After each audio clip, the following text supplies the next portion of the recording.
You see, to be a Dhamma teacher is you either go to heaven or you go to hell. These are the two sure courses. Because you can easily cheat people.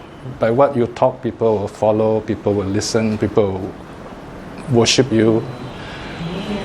A lot of clever people end up as gurus. Right? So you have lots of this kind of situation. On the other hand, if you are serious, and people also doubt you, ask questions, and if you really love the Dhamma, then sometimes you feel sad because people don't try hard enough. For various reasons, people seem to fail. People don't seem not to, put in the effort. You see, we are born human beings. We have all the ability to use our mind. This is what differentiates us from other beings, the mind. That's the first thing. Yeah? Second thing, what differentiates us from others is our culture. Some people think culture is very good, but there are bad aspects of culture, there are good aspects of culture. We have to really know what is good, what is bad. Yeah? Now, one of the things I often ask myself is, how come Western ideas are more influential than Eastern ideas? We tend to follow the West in many ways. Look at the way we dress, the way we talk. Our country even political systems change because the Western idea is the culture. The simple thing is, in the West, you got a lot of freedom, and they went through a lot of suffering, a lot of religious suffering, a lot of bloodshed. Millions were killed, especially during the 30 Years' War. In Asia, we don't see much of that, or we don't think much about it. So we never learn from suffering. We just run away, we migrate. So we never learn. So suffering is a very important teaching in Buddhism. It teaches you can learn, you can change. Wherever you are, wherever you sit, you can change. That is why we sit in meditation. Brother Lloyd and I, we are about the same age. He's just 1 year older. We have lived long enough. Study Buddhism very long. So he has taken a more difficult role than I have. I just do my sutta, no problem. You see, the suttas are always there. I can stop anytime. But he has to deal with a lot of people. So you should be grateful to him. Our idea is not just learning Buddhism, Ultimately, is to refine our culture. It starts somewhere, So culture means your mind. See, in Buddhism, more important than culture, we have what's called cultivation. Culture means growth. Cultivation means growth. But culture is social, Groups. So you do things as a group. You cannot be different from them. Okay? Social control. Cultivation, you become yourself. You go at your own rate. And meditation is that. It teaches you to grow. Now, it's not easy. I'm not saying it's easy. If you find meditation is difficult, it means you are doing it. But even though the meditation is difficult, the little bit that you do will help you. Okay?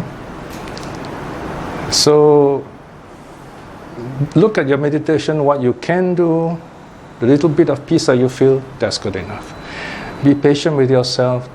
Tell yourself time will pass, this is all impermanent. The magic word is impermanent, reflect on that. You go on doing that, some kind of wisdom will arise in you.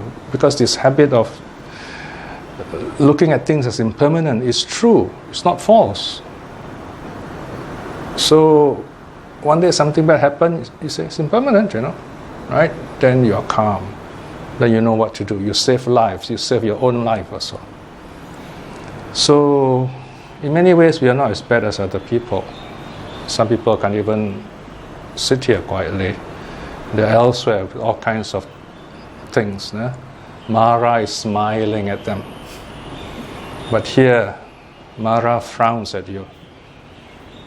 Mara followed the Buddha for 7 years, closely watching him undercover, trying to find the slightest mistake that he made. Couldn't find any mistake. 7 years.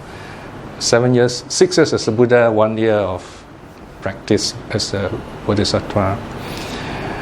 So that you always take Mara as something challenging you, someone challenging you, something challenging you. You just learn to laugh at all these things, smile at all these failures, then you won't be troubled by it. So our meditation teaches us to smile, not to take things too seriously, in the sense that things come, things go. So if something bad happens, don't follow it and then you miss the present.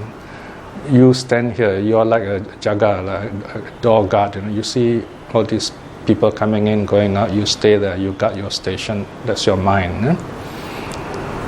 So when you do that, then your mind becomes stronger. You push away things which are not important. You don't let them in. This is what meditation is about. You keep out things which are not important to our life. A lot of things are not important to our life.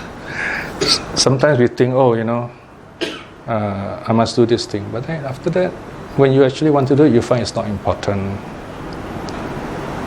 And we never think of something so big that we can't do it. For example, now we have 70 volumes of this over 17 years, more than 20,000 pages.